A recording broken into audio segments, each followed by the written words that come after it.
পৃথিবীর প্রত্যেকটা মশার শরীরে ডিজিটাল এক্স-রে মেশিন আছে, যার ফলে রাতের আঁধারেও তারা মানুষের চামড়াকে শনাক্ত করে সেখান থেকে রক্ত চুষে খেতে পারে।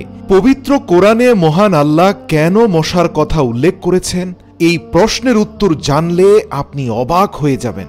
প্রিয় দর্শক, একটি মশার শরীরের ভেতরে এত বেশি পরিমাণে বিশেষত্ব লুকিয়ে রয়েছে যা অধ্যয়ন করলে, জানলে আপনি পুরো বিশ্বের নানান রহস্যের সন্ধান পেয়ে যাবেন। আপনি জেনে অবাক হবেন, স্থলজ প্রাণী হাতির চেয়েও মশার শরীরে বেশি অঙ্গ প্রত্যঙ্গ রয়েছে।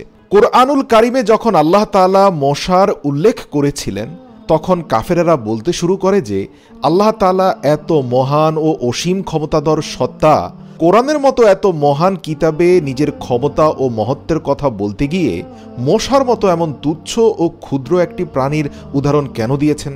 তখন আল্লাহ তাআলা তাদের জবাব দিতে গিয়ে আয়াত নাজিল করেন। আল্লাহ বলেন, আল্লাহ তাআলা অতি ক্ষুদ্র প্রাণী মশার উদাহরণ দিতেও কোনো লজ্জাবোধ করেন না, অথবা তার চেয়েও ক্ষুদ্র কোনো কিছুর উদাহরণও আল্লাহ দিতে লজ্জাবোধ করেন না। যারা ঈমান এনেছে তারা তাদের পালনকর্তার পক্ষ থেকে নাজিলকৃত সত্যকে বিশ্বাস করে। প্রিয় দর্শক, একবিংশ শতাব্দীতে এসে বিজ্ঞানীরা মশা নিয়ে উঠে পড়ে লেগেছে, আর গবেষণা করে তারা এমন তথ্য পেয়েছে, এবং মশা নিয়ে যত বিজ্ঞানী গবেষণা করেছে এদের প্রত্যেকেই কালেমা পড়ে মুসলমান ধর্ম গ্রহণ করেছে। সুবহানাল্লাহ। জার্মান একজন বিজ্ঞানী, যিনি মশা নিয়ে গবেষণা করতে গিয়ে মুসলিম ধর্ম গ্রহণ করেছিলেন, তিনি বলেছিলেন মশা নিঃসন্দেহে একটি ক্ষুদ্র ও নগণ্য প্রাণী, কিন্তু চিন্তা গবেষণা করলে এর মধ্যেও আল্লাহর অনেক নিদর্শন আপনি দেখতে পাবেন। আল্লাহ তাআলা কোরআনে মশার জন্য বাউদাতা শব্দটি ব্যবহার করেছেন, এবং এই শব্দটি মূলত স্ত্রীবাচক শব্দ, যার অর্থ হচ্ছে যে সকল মশা মানুষকে কামড়ায় এবং মানুষের রক্ত চুষে খেয়ে থাকে সেগুলো মূলত স্ত্রী মশা। দর্শক, পৃথিবীতে প্রায় ৩৫০০ প্রজাতির মশা রয়েছে, এবং এই সব প্রজাতির মধ্যে শুধুমাত্র স্ত্রী মশাই মানুষ, পশু পাখির রক্ত চুষে খায়, আর পুরুষ মশারা গাছপালা ও ফলের রস চুষে খায়।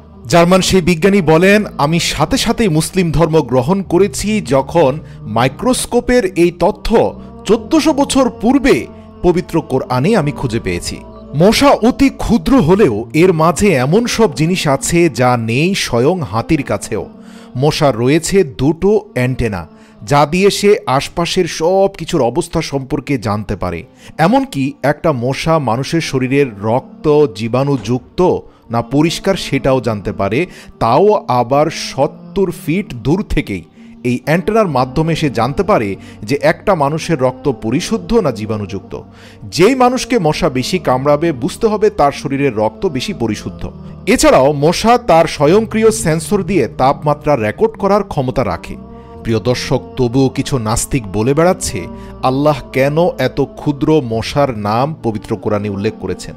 প্রিয় দর্শক, বিজ্ঞান গবেষণা করে দেখেছে একটি মশার ১০০ চোখ থাকে, যার সবগুলোই তার মাথায় থাকে। একটি মশার ৪৮টি দাঁত থাকে, এবং মানুষের শরীরে একটি হাড় থাকলেও মশার ৩টি হাড় থাকে, এবং ৩টি আলাদা আলাদা ধরনের। মশার শুঁড়ে ৬টি ছুরি রয়েছে, প্রত্যেকটির আলাদা আলাদা কাজ রয়েছে। মশার ২ পাশ ৩ স্তরের ২টি ডানা রয়েছে। মশার ভিতরে একটি সম্পূর্ণ তাপ নিয়ন্ত্রণ করার ব্যবস্থা আছে, এবং এর মাধ্যমে মশা অন্ধকারে মানুষের গায়ের রং চিনে নেয়।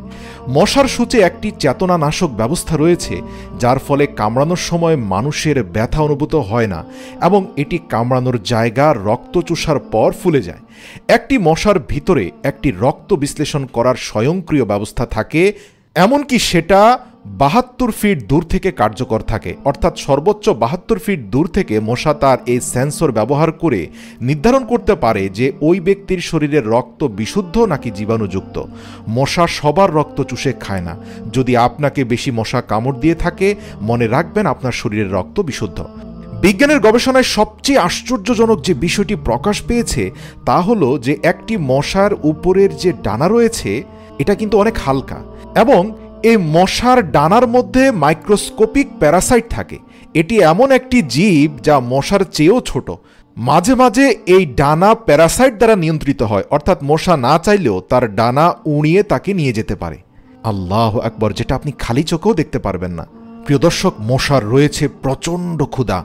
অন্যান্য পোকামাকড় এবং সৃষ্টির সাথে তুলনা করলে মশা তাদের আকারের কয়েক গুণ বেশি খেতে পারে এবং পান করতে পারে।